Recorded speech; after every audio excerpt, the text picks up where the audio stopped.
Le secteur éducationnel préoccupe.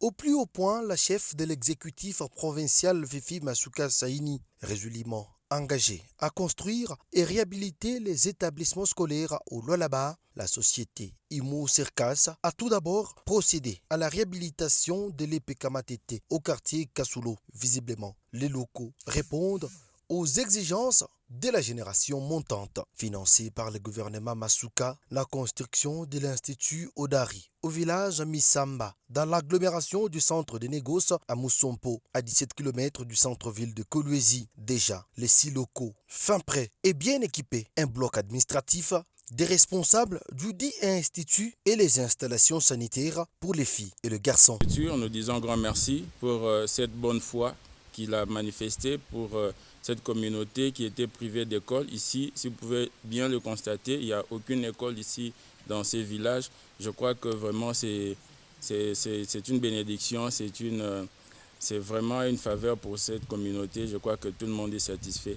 Et nous allons demander au ministre et aussi au gouvernement provincial de continuer encore à œuvrer dans les soucis de donner, de promouvoir l'éducation de ces peuples, de communautés environnantes et surtout de communautés qui sont privées de bonnes écoles.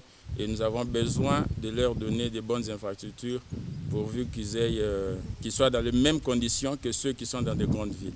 Pour rendre l'utile à l'agréable, un forage d'eau est fin prêt permettant aux utilisateurs à mieux évoluer à cet espace d'éducation. La société immobilière Cercas ne jure que par accompagner le gouvernement provincial dans les bâtisses scolaires à 40 km du chef-lieu, au village Kipepe. Une école également pousse des terres de la plus belle de manière. Visiblement, la vieille infrastructure construite par les habitants de ces villages appartiendra au passé. Imo Cercas relie la parole à l'acte après la signature du contrat dans le projet de réhabilitation. Ici, l'Institut Manika 2 change d'image après la réhabilitation. Alors, presque à la fin de ces mois, on va finir.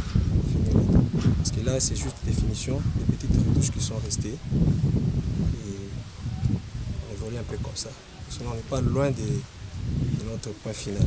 Le ministère des Infrastructures et Travaux Publics, dirigé par l'ingénieur Machata Kayembe Célestin, ne lâche pas prise, surveillant de près les travaux amorcés dans la province, comme le cas de la société immobilière de Serge Kassanda.